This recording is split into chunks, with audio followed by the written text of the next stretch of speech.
morning to all the people who are tuned in to watch World this morning on PTV World. I happen to be Eesha Rehan and I am joined by my wonderful colleague and co-host who happens to be Shahzad Khan.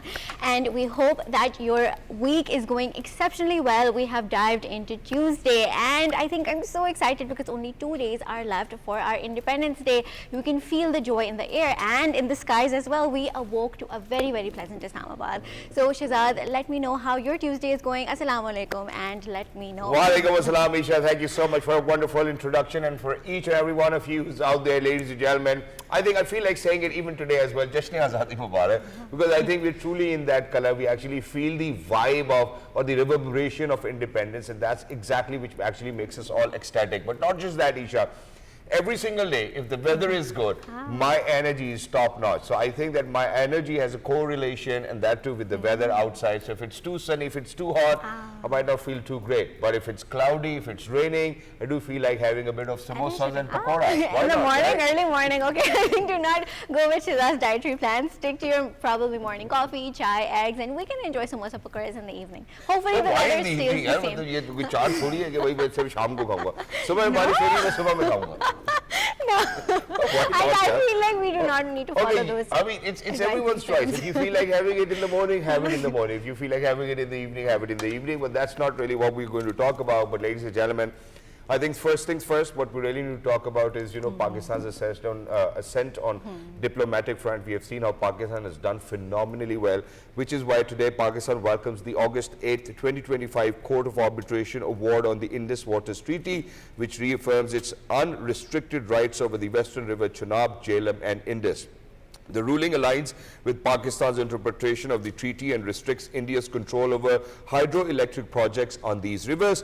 The court emphasized that India must allow the free flow of water for Pakistan's use and strictly follow treaty provisions rather than its own best practices. The award is final and binding of both countries and highlights the need for mutual cooperation amid ongoing tensions.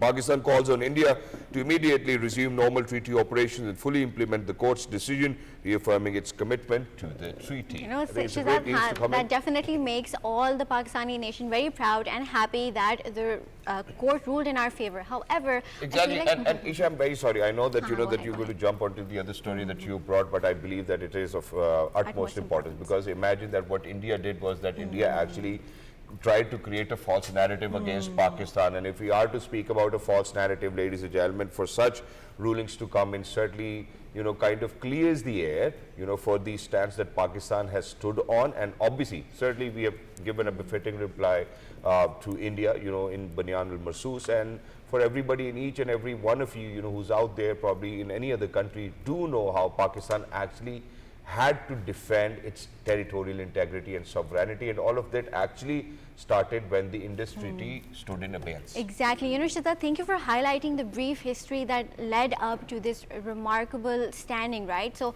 how India is using water as a tool of war rather than using it as a basic necessity to be given to humanity, right?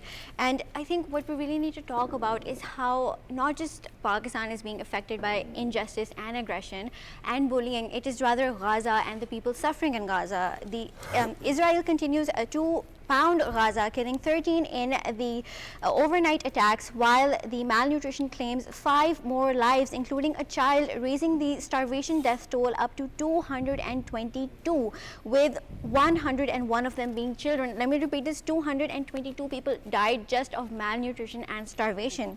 The Israeli forces targeted and strikes in the Al-Sudiana area and the northwest of the Strip, killing 8 people and injuring the others. 5 more civilians were killed in an Israeli bombing targeting a group of citizens in the central Gaza. I think this definitely speaks of how the world just stays silent while people are suffering. We have the capability to step in and help resolve and this for issue. Israeli forces to target aid seekers, ladies and gentlemen, is something which is against all sorts of human rights as well, and such human rights violations that brought to see atrocities to take place against people who, just like us, normal humans, I think it's time for the world to kind of think and ponder and come together to make sure that we raise our voices for Gaza, and we will continue to do that as Pakistanis. But in addition to this, I think the US State Department has officially designated the Balochistan Liberation Army and its Ali Asam Majid Brigade as foreign terrorist organization.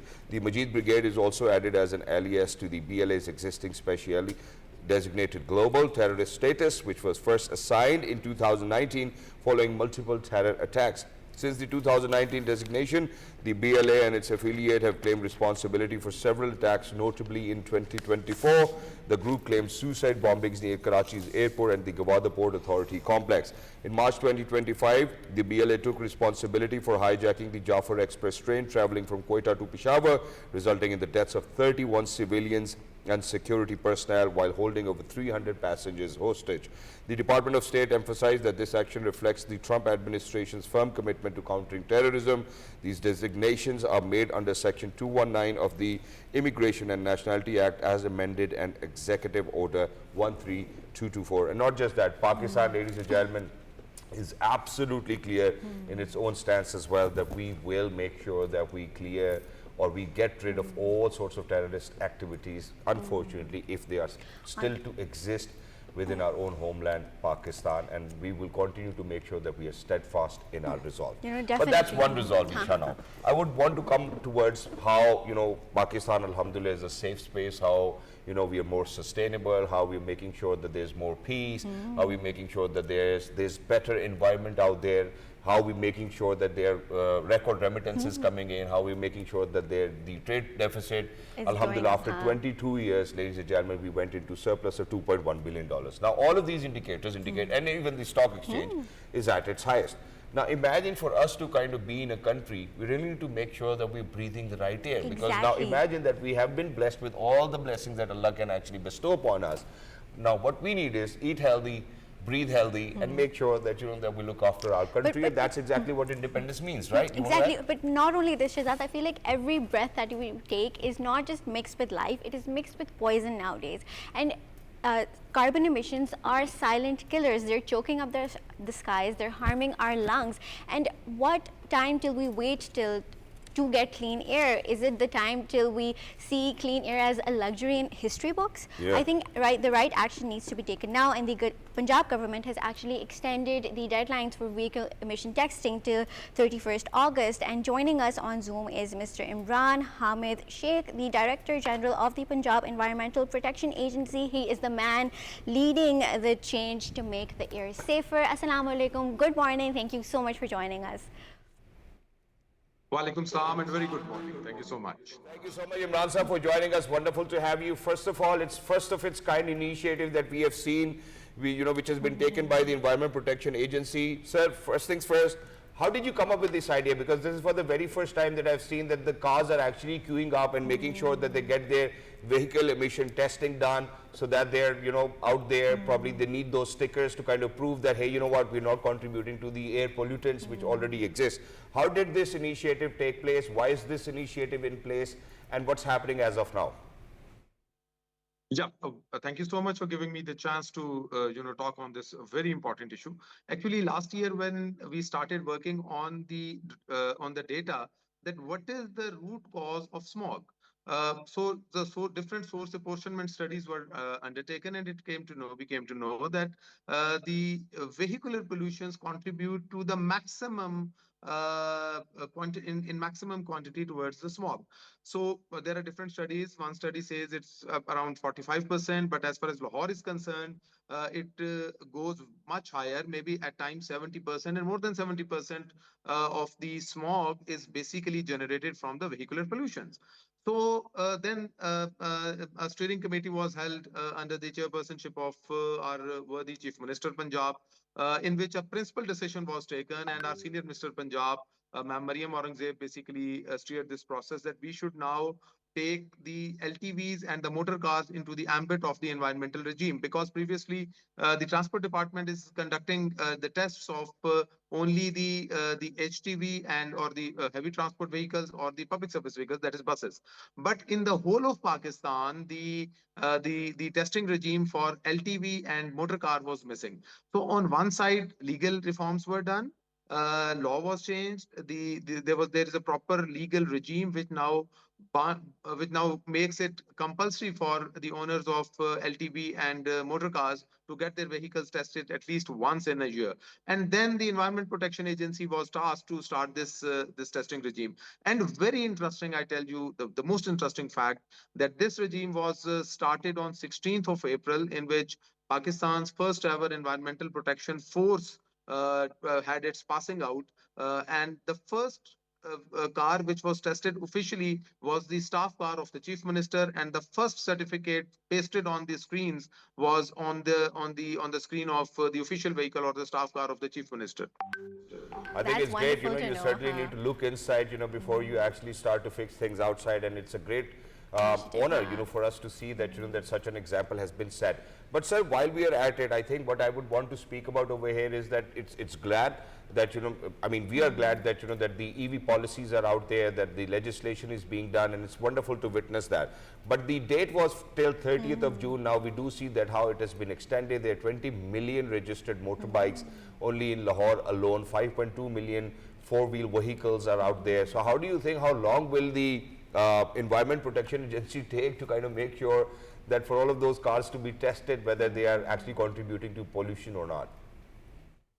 See, actually, the thing is that initial concept was to start the testing of the vehicles only in Lahore by Environment Protection Agency. And so far, Alhamdulillah, we have done more than 2.5 lakh vehicles tested and registered and certified, etc.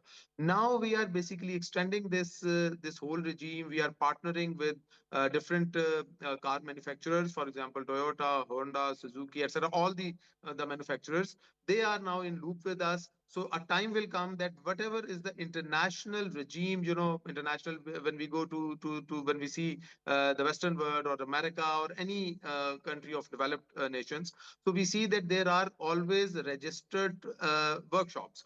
People go to those workshops, get their vehicles registered, tested, and if there is a fault, they do that maintenance work, and then the registration is done. So the same international standard is being extended to Punjab. Extensive studies going on there, and very soon you will be seeing that many reputable private laboratories will be there, which will be certified by the Environment Protection Agency. And in addition to government, many testing centers will be there. And then when this whole regime will come in place, then the sphere of this testing will further spread our boundaries from motor cars. Currently, we are testing HTV, LTV, motor cars, and the PSVs, that is buses.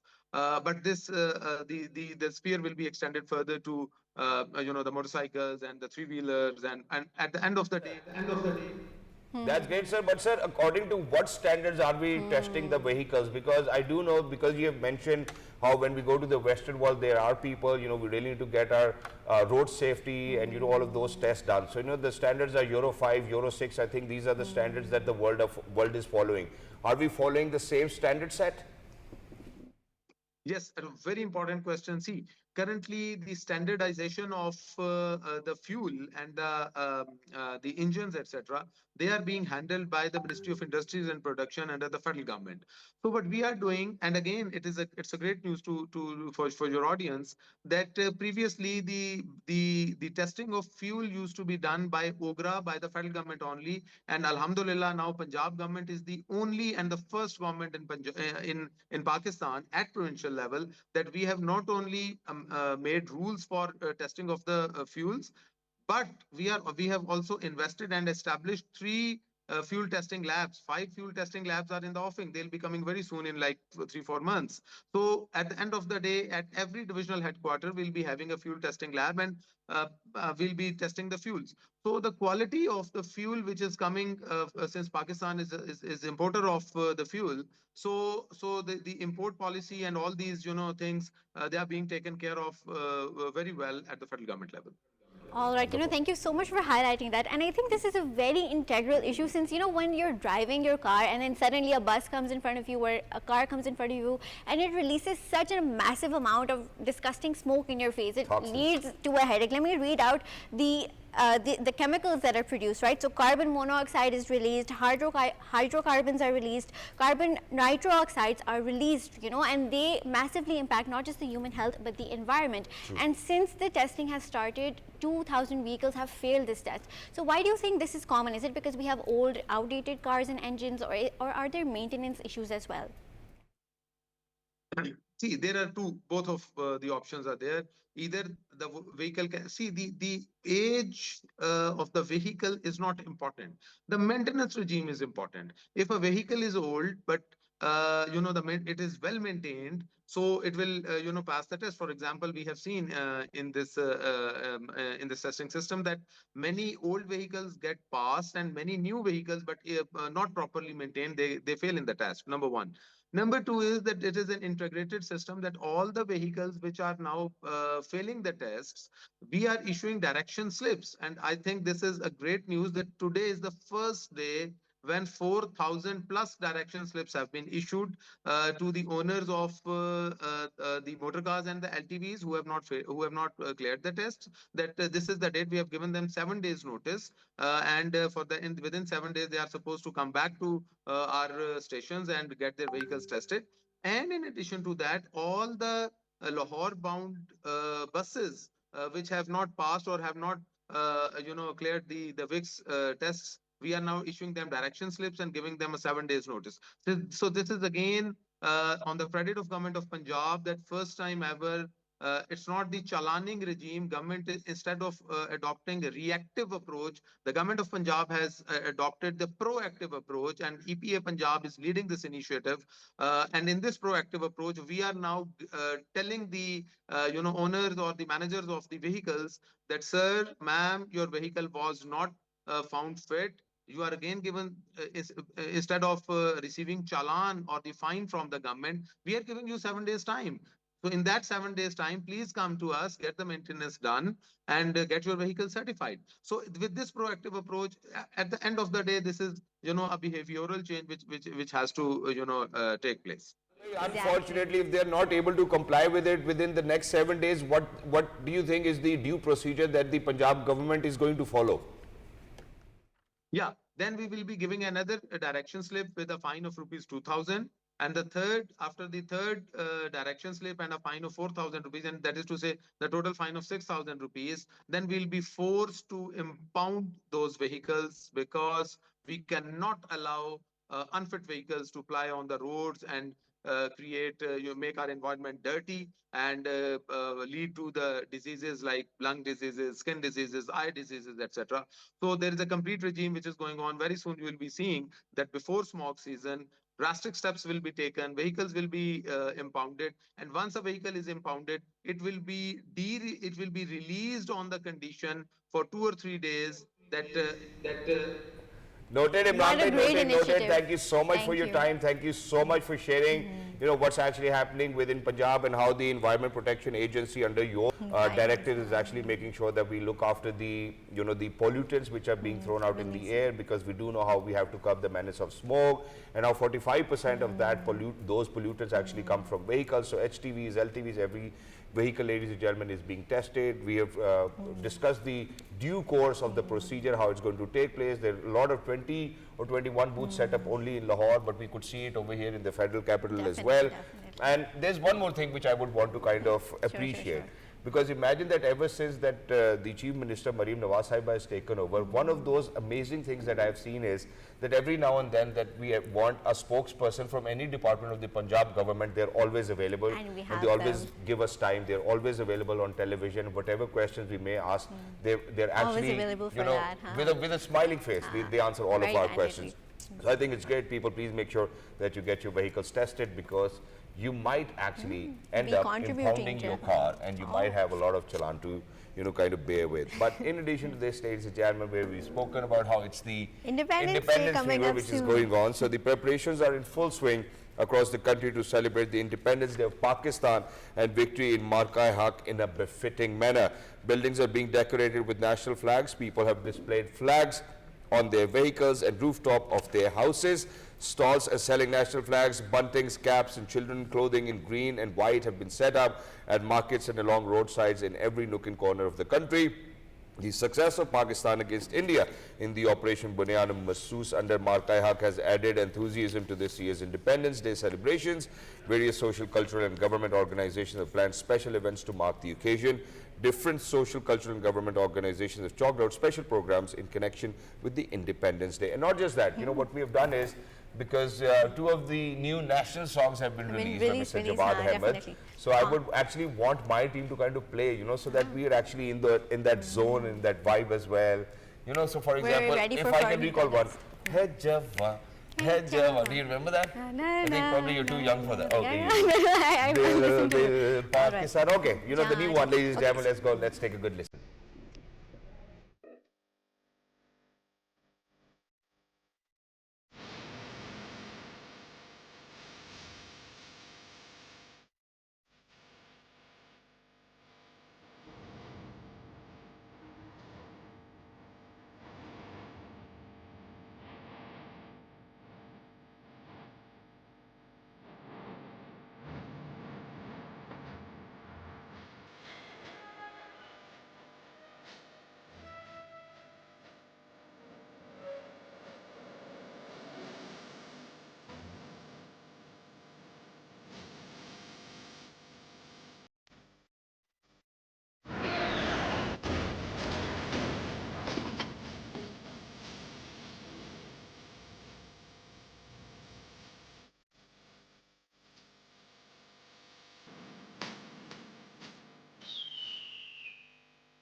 Right, ladies and gentlemen, certainly, you know, this such sort of patriotic and national songs add to our fever of, you know, celebrating independence. And not just that, I think that the entire nation is quite enthusiastic because of the fact that the befitting response given by the armed forces of the Islamic Republic of Pakistan in Bunyan-e-Marsoos, and we made sure that we were steadfast in our resolve and that there will be no evil eye which can actually tarnish our territorial integrity or sovereignty.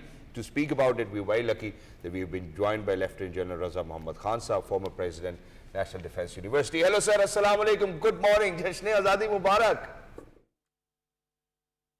Walaikum assalam, thank you for inviting me. Thank you so much, sir, for your time. It's wonderful to have you over here, sir, where the nation actually hearkens and the nation actually stands tall behind the armed forces of the Islamic Republic of Pakistan. We do see how there's a renewed environment after the successful befitting response that we gave in the shape of Bunyan-e-Marsoos to India. How do you see the situation changing for Pakistan and Pakistanis celebrating Marka-e-Haq? Okay, Bismillah ar-Rahman ar-Rahim. I think, first of all, the government of Pakistan's decision to celebrate this Independence Day also as our success day, because this success day of our defense of Pakistan has been witnessed by the entire world, and I think we as a nation should be proud of doing that. So this is now being acknowledged and is being recognized even in India, who are lamenting on why the world has accepted Pakistani's narrative and rejected Indian narrative. And it is for the simple reason that while in India, the armed forces were used for political purposes, and Operation Sindoor was nothing but a false flag operation. And in response, Pakistan had very sincerely given them an offer. बताया था उनको कि आप जो है एक independent और neutral inquiry करवाएं, और उस इंक्वायरी में जो भी उसका आउटकम होता है हम उसको मंजूर करेंगे. Unfortunately, India rejected that, and that is one reason that I think the world accepted our narrative. The outcome of our response and repost has united Pakistan, despite the various political and other challenges that we were facing before that, and which was actually a premise for the Indian attack on Pakistan. And Alhamdulillah, we re-established, deterrence. We did so with the help of our conventional weapon systems and with the support of the people of Pakistan and the nation. And I think the contentious issue of Kashmir I think it was highlighted all over the world. And India, the Indian image, the image of their armed forces was badly tarnished, whereas the opposite happened. And I think the whole world saw how united Pakistan was and how capable the armed forces of Pakistan were in defending, its sovereignty and territorial integrity. On this point, as Shahzad highlighted, we are not just celebrating our Independence Day this year, we are celebrating our victory of Marka-e-Huq. So why do you think it is of the utmost importance that the Pakistani youth and everyone else is united and shows a very strong forefront for all the world to see this Independence Day particularly? Well, I think we have seen that even during May, when during our response, the youth of Pakistan, which comprises, I think, 67% now, they were all with Pakistan. And you saw that, their response, their behavior was very matured. And despite, some of the past episodes of the social media influence, the negative influence of the social media, uh, they had been our asset, and they will continue to be an asset for the defense, security, and well-being of Pakistan. In addition to this, let me take you back because we are speaking about how there's a renewed environment, how there's a new renewed fervor and zeal that we see after the obviously government decided to actually celebrate Marka-e-Haq alongside the Independence Day. If we go back in time, sir, since 1947, I think Pakistan, even after its independence, has been facing all of these challenges. So may it be making sure that how the migrants are going to settle in, how the institutions will be built in, and how India actually, even back then 1948, started attacking our jugular vein Kashmir. How do you think, sir, even in the past, the generations have always kept up with the fervor and the zeal and the patriotism, and how do you think that we carry on or continue to carry on the legacy of our ancestors, who've actually made sure that they're going to stand tall, and make sure that, that we stand united for the cause, for the country, for the motherland, Pakistan? Well, I think on this, the Qaid had issued, a caution to the people of Pakistan, and he had said that while we have won the battle of the independence of Pakistan, we have to continuously struggle more to defend that independence, and if need be, fight many more battles. So that was, the caution that he had laid, and I think we proved that. We defeated the Indian efforts, in 1948 in Kashmir, in 1965, even in 1971, I would say, at least in the West Pakistan. Thereafter, we saw it in 2019, when there was an attack on Balakot, and now recently what we did in May. And also, I think the Qaid very rightly gave a motto to the nation of faith, unity, and discipline. And as long as I think the nation follows that, we have nothing to fear. We will stay united, and we will continue to defend our country. I'll also very quickly add, something which was actually said in the Indian Parliament, and they were lamenting that Operation Sindoor had actually brought Pakistan and China very close, and that it was the Indian policies to keep them separated, and the opposite had happened. So I think this very clearly speaks of the wrong policies of the Indian policy makers, that rather than welcome arbitration, mediation by the international community or the United Nations Security Councils or all contentious issues, including Kashmir, they resorted, to an aggression against Pakistan. Also, I think that attack has revalidated the two nation theory. Look at what they did to their Muslim representative of their armed forces, Colonel Sophia. The RSS ideologues. They actually sent slurs at her and trolled her on social media. And I think this was seen by the rest of the world just because she was a Muslim. So I would say again that it revalidated the two nation theory.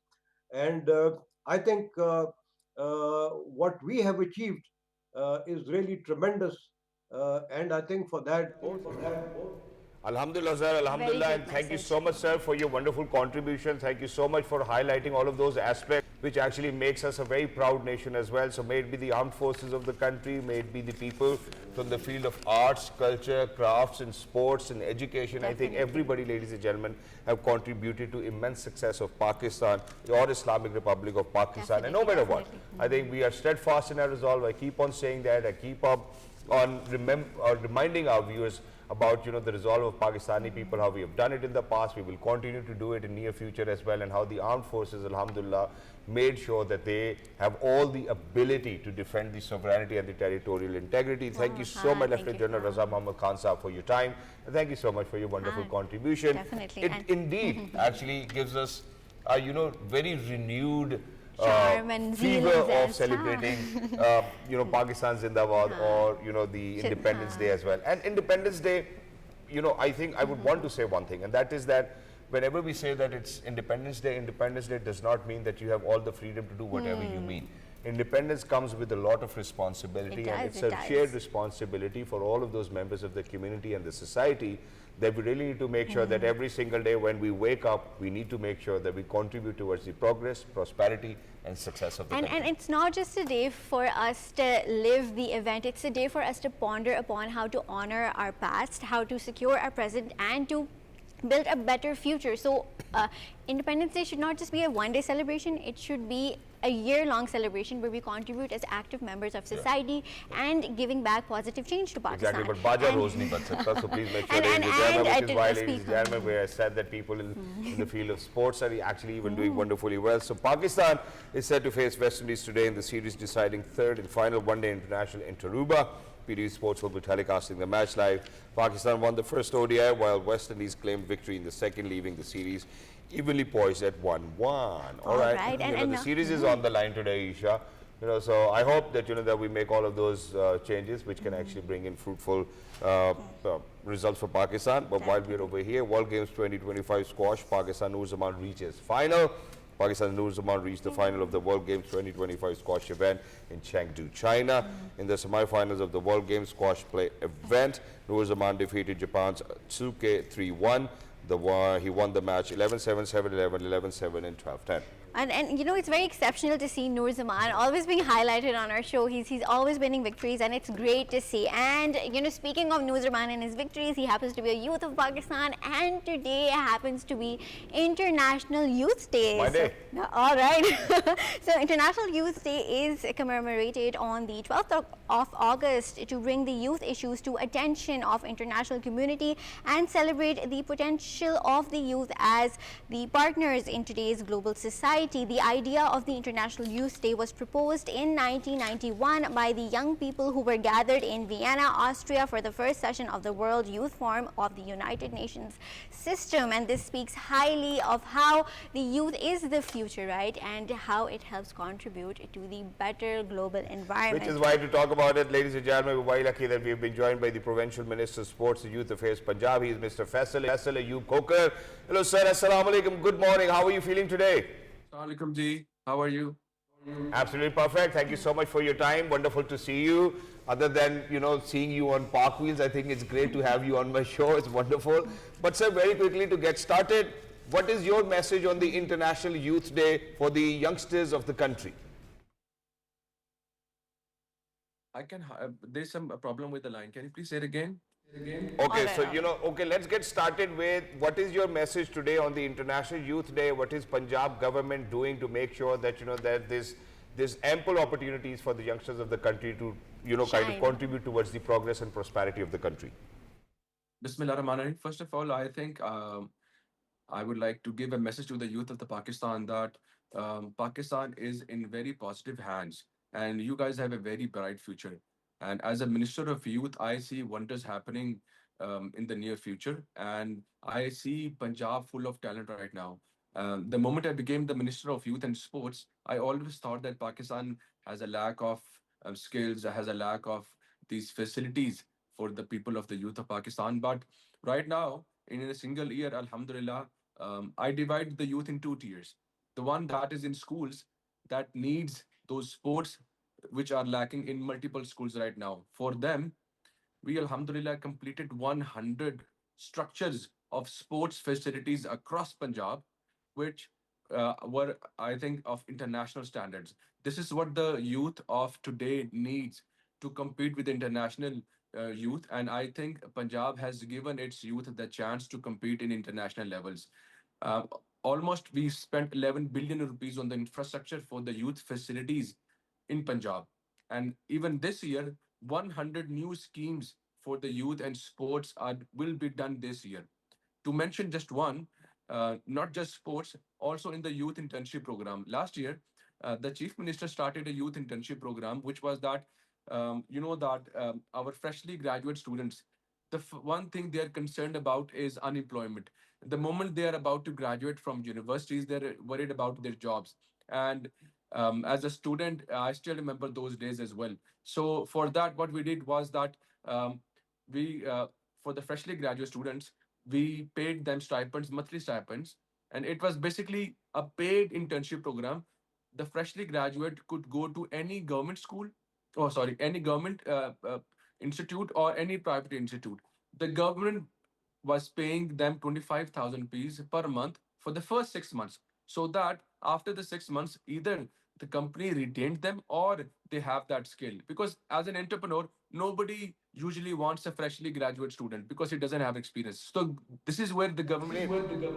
Khokhar Sahab, that's great. Thank you so much for highlighting those initiatives, and I do believe that such initiatives needs to be taken place now. But let's get to the nitty-gritty of it. Because you are the Minister for Sports and Youth, now imagine that there are 2-3 major concerns that I'm going to highlight in front of you. Let's see how you're going to address them and how your government is addressing them. Sir, first things first, we do know how their children out of school. Okay, that's one different subject. But sir, let's talk about how all of these facilities will be available, or the doors will be open for anyone and everyone to come in and kind of participate or take part in whatever sports that they want to. Second, how are you making sure that merit is being ensured in making sure that when we shortlist our players to send them abroad to participate in any sort of competition? Let's get started with that. There are two things, and I think both of the questions are beautiful. What I did was that last year we held Khelta Punjab Games. Khelta Punjab Games, because uh, uh, as you said, people used to get chances in schools, but there were many out of school students which did not have the same chances. What I did was that it was the vision of the chief minister that we started Khelta Punjab Games. Khelta Punjab Games was the largest inter-club competition ever held across Punjab. And when I say inter-club, that means that even 10 players from any street of the South Punjab or anywhere in Punjab, they could just fill up one form and they could submit it in a single day, and the team was registered in a single day. So from the villages to the streets, everybody was given a chance. 125,000 athletes participated across Punjab. Either they were in school or they were out of school. Everybody was given chances, and there were multiple people from those villages which got into the finals. And I think it was a big achievement. 125,000 people participating across Punjab. 2,000 people came to the finalists in Lahore, and they were given all 2,000 of them were given either they were given e-bikes or they were given laptops as appreciation because these people performed very well. So I think merit was ensured, and I can, as a minister, ensure you one thing, that the Safarish culture of Pakistan is gone. What only Safarish is being done right now is to conduct the trials. If anybody tells me that I request this person to participate in a certain segment, the only help I would get him to will be to get into the trials. That's it. Uh, Rest assured, the merit is. And sir, in addition to this, how are you looking after, or what instructions have been passed down to, the sports boards which are under the provincial government, if they are under the provincial government? How do you think that for all of those facilities that have been built for people of Punjab to go and participate, that they will be given the right infrastructure? That's one thing. Let's speak about the coaching. How do you think that we are bringing in newer people, how we are adopting to newer practices of the sports and games, and how we are making sure that it's more engaging than ever? I think you know so much about the Ministry of Sports, because these are all the things we are doing right now. Right now, we are actually hiring new coaches. We are actually um, uh, filtering all the coaches that we had in the past, and we are trying to make the best coaches for swimming, for all the competitions we have, because making the infrastructure was not the only thing we needed. For those infrastructure, we needed the best coaches, because people were there, students were there, they wanted to participate. What the only thing they didn't have was coaching. So we are trying to have the best coaches, and Pakistan is full of coaches. So I think they are given the best chances right now. Private facilities are too expensive for them to go. Even in the latest games, such as paddle games, we are starting in Multan, Pindi, Lahore. So the traditional games, such as kabaddi, hockey, we are reviving that. The new games such as paddle, which is new in Pakistan, we are making new paddle courts across Punjab, so that the people of Punjab can facilitate themselves with cheaper rates of facilities across Punjab, and some of them are even free of them. I think All that's right, beautiful. thank you And so Faisal, much, Ayub, Hamid. Khokhar साहब, thank you so much for your time. Thank you so much for your contribution. जाते हुए ना सिर्फ एक बात उर्दू में कि जिस सर सारी फैसिलिटीज बन जाएं और ये पैडल भी बन जाएं, तो ये सर इतने ही खूबसूरत लगने चाहिए जितने खूबसूरत हमारे कोई भी प्राइवेट एंटिटी के ये सारी फैसिलिटीज लगती हैं. इंशाल्लाह ऐसा ही होगा, ऐसे ही होने जा रहा है. वहाँ कॉफी शॉप्स भी हों. जी जी. Can I, with your permission, can I just add 10 more seconds? Near Thokar Niaz Beg in Lahore, there is a government school. We made a sports facility in that, which was about for 400 million rupees. Imagine that sports facility, which is in a government school, that is not, I think even HSN or even LGS or Beacon House might not have it. So that's how important, how focused we are on the public sector of the schools as well. We are making those sports facilities available for the public sector. Definitely, Wonderful, sir. definitely. Thank I you think so much, that's a Faisal great Ayub Khokhar. And we initiative. do know for a fact how you've contributed quite a lot ever since over the sports ministry, the youth ministry as well. So congratulations, thank you so much. आज पहली दफ़ा आपसे मुलाकात हुई, इससे पहले सुनील मंजी के साथ आपको मैंने देखा है. बहुत बड़ा मजा है आपके साथ गुफ्तगू लगा के. Thank you so much for your time.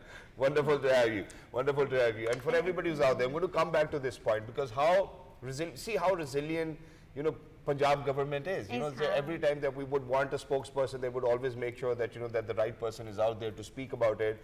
And for such amazing things to happen, which I bear witness to, ladies and gentlemen, I think Pakistan is on the right doing track. great, And this and makes me feel wonderful. And it makes me feel genuinely happy that people are taking initiatives to integrate sports, right? Because sports is essential and integral for the best of health to occur. And what I would really want to urge everyone is that not just integrate it in schools, but I think universities should also have good and big scholarships for being They do. prominent in sports, not just globally, but in Pakistan. I think there should be a prominent merit for sports scholarships that needs to be widely available for everyone. And on that note, I think we had an amazing segment today. Thank you so much, Shahzad, for Thank you so being much, here. Eesha. And on International Youth Day, let's applaud once again for Shahzad. Thank you so much for all of us for our entertaining. Look out yourselves, guys. Good morning. Have a great day. Allah Hafiz.